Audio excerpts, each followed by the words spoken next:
Komuniteti ortodoks në Vlorë drejt protestave për katedralen. Vlora është i vetmi qytet në vend që nuk ka një ndërtesë dinjitoze. Shqetësimi ngrihet edhe nga drejtuesi i Kishës Ortodokse të Vlorës At Konstantin Prifti.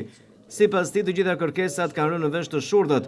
At Konstantin Prifti nuk përjashton mundësinë e protestave për të kërkuar të drejtën e pronës. Ai thotë se Kishës Ortodokse janë marrë të gjitha pasuritë, ndërsa ka 13.000 metër katror tokë përveç objekteve. Kaq shumë e vogël është kjo kishë, sa njerëzit nuk arrin dot as në ndezë nga asnjë qiri në kishë. Pra kaq vite është folur nga gjithë kryetarët e bashkive dhe askush nuk na ndihmoi. Askush deri tani na ndihmoi.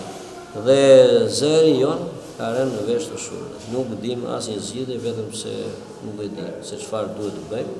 Ne na ka ngel tani vetëm protestat. Të dalim, të bllokojmë rrugët dhe neve të kërkojmë një të drejtën tonë, sepse Kishës Ortodokse janë marrë gjithë pasuritë dhe shteti si ka kthyer asnjë. Ne kemi 13.000 metra katrore tokë, pa llogaritur objekte, dyqane, shtëpia për të marrë, por nuk e di, ky shtet nuk i detyrohet asnjë gjë komunitetit ortodoks. Pra, flasim, vetëm ndërtojmë pallate, por këta njerëz që kanë nevojë më shumë për jetën shpirtërore me Zotin, që të bëhen njerëz të denjë për këtë qytet, për këtë vend, nuk u krijohet mundësia që të jenë në ambiente të shenjta për të falur, për të ndryshuar jetën e tyre, për të rregulluar jetën.